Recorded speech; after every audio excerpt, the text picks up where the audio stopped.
remember at this time period, there was no data. Like people think there was like lots of data. We had data that we weren't sure we could trust out of Wuhan. We had data off 2 cruise ships and a little bit of information when we were able to call our friends who could connect us to other friends who were physicians in Northern Italy. That's all the data we had. There was all this talk, epidemiological models, all these things. There were no models that were like, this is the gold standard. There's no weather model for this.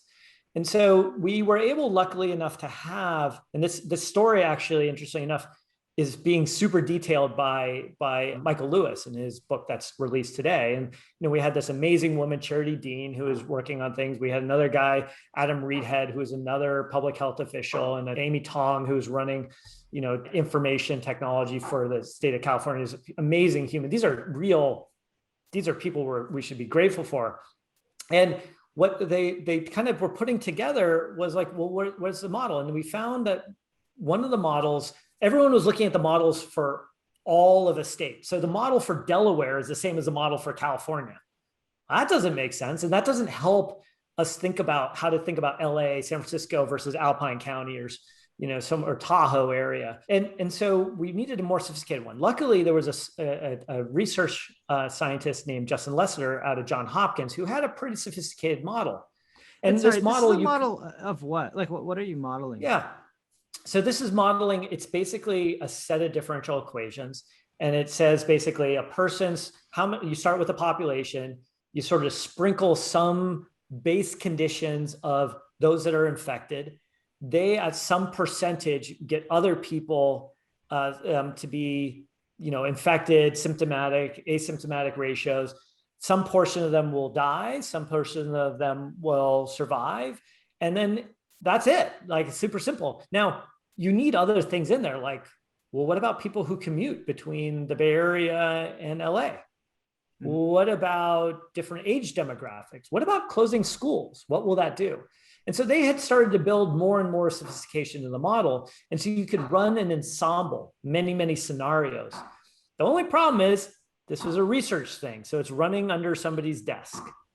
And luckily, we were able to call on Sam Shaw, who really deserves a lot of the credit for scaling people you may know at LinkedIn. Jonathan Goldman and Mike Greenfield really kind of came up with the ideas, and Sam Shaw scaled it and made it really a machine learning platform. And Josh Wills, who was at Cloudera and then at Slack, figuring out how to make data engineering work. The two of them, with Justin Lessiter's team and with a massive help from Werner Vogel and the Amazon team, took that model and ported it over in a matter of days. And so now we're able to run hundreds of simulations. Those simulations are what led to those first graphs that people saw of the exponential curve that were shown on press conferences by Governor Gavin Newsom. That also led everyone to see, like, holy cow, if we don't get this under control, here's where our bed capacity is right now. Here's our bed capacity if we put them in parking lots and do everything. And here's a curve. And a lot of people at that time were like, this is garbage. They didn't see what's happening literally in India right now. They weren't seeing what was happening in New York. That model, that effort of a combination of data scientists, state experts, and technologists combined together with the policymakers, that's what led to the state order on saying we need to stay at home. Because there's one goal. One goal is to preserve the healthcare system for tomorrow. Because if physicians get sick or die, you don't get that back.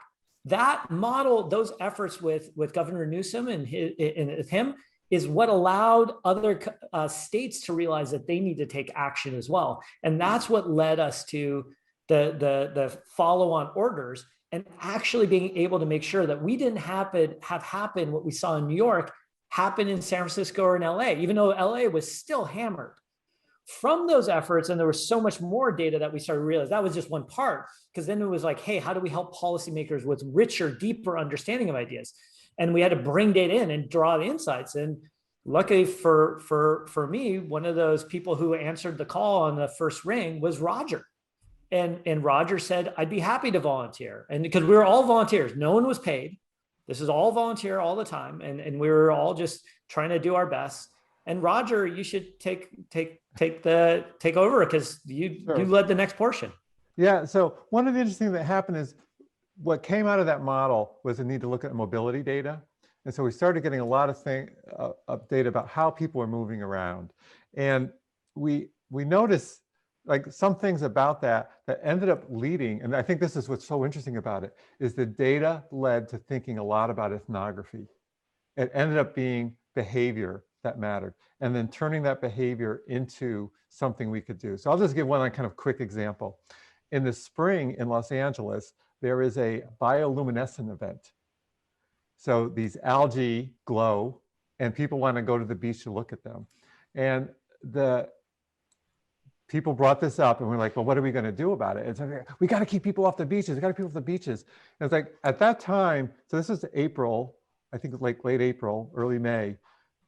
I think enough people on the team knew it was an aerosol and that spreading apart was okay.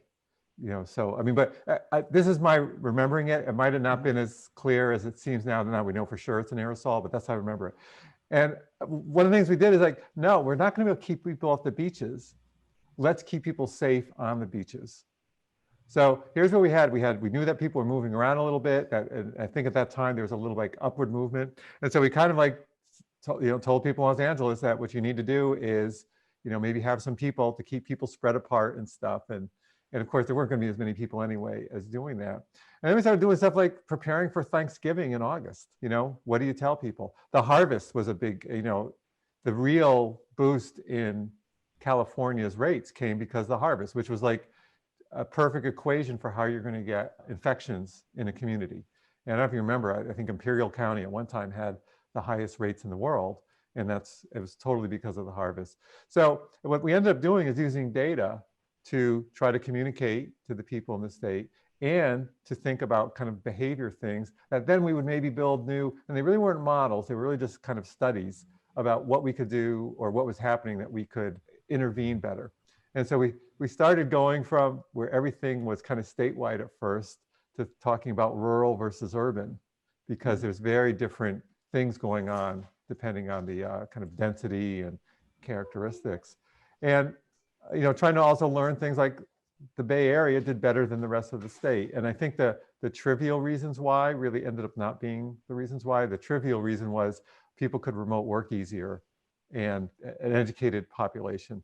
And it ends up, and this isn't something we found, but a lot of it had to do with the Bay Area's experience with AIDS and having to deal with another pandemic, and that it was community, kind of community access.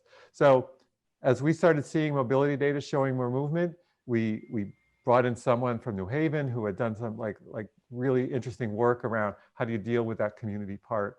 So what I like to think is what happened is the basis was laid with data, and then we were using that to go to this kind of next level of mixing that data with some kind of qualitative and behavior. And we had some ethnographers on the team. We started doing a lot of surveys, and we would use those surveys to, in the end, Deji, I don't know how much of you were involved towards the end of this, but really the surveys ended up being the driving force behind the kind of comms that were going afterwards, which is again another kind of qualitative thing. But we made sure that the surveys were being a better instrument for pulling stuff. And like this is one of those lucky breaks. I happen to run all the surveys at O'Reilly, so I had some survey experience, and we were able to bring that in and improve that. Cara DeFrias really deserves credit for kind of having the survey idea.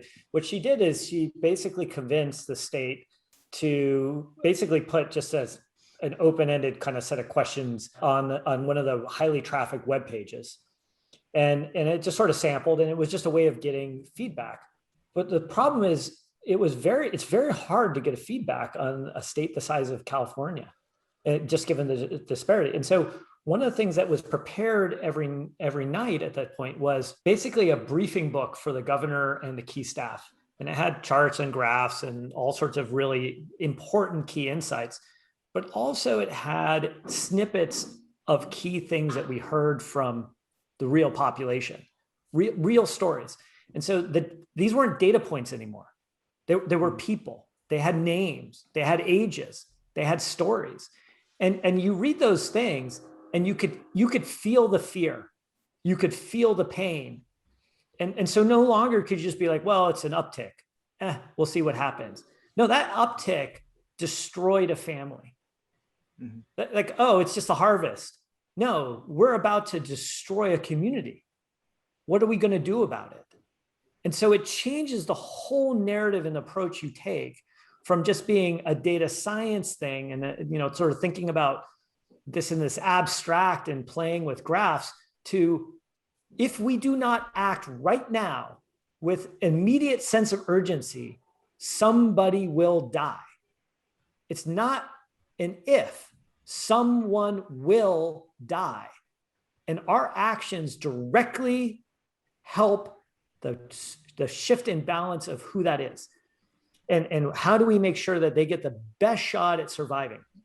Our job fundamentally was to use data to give everyone a shot at living. If a hospital doesn't have oxygen, figure out how to get them the oxygen so those people have a chance. If people don't realize that the people around them are highly infective, let's give them a shot to actually be able to take safety measures in their own hands so they can survive and increase the probability that they are okay or some other family member that they may expose will be okay. If you're enjoying Gradient Descent, I'd really love for you to check out Fully Connected, which is an inclusive machine learning community that we're building to let everyone know about all the stuff going on in ML and all the new research coming out. If you go to wmb.ai/FC, you can see all the different stuff that we do, including Gradient Descent, but also salons where we talk about new research and folks share insights, AMAs where you can directly connect with members of our community, and a Slack channel where you can get answers to everything from very basic questions about ML to bug reports on weights and biases to how to hire an ML team. We're looking forward to meeting you.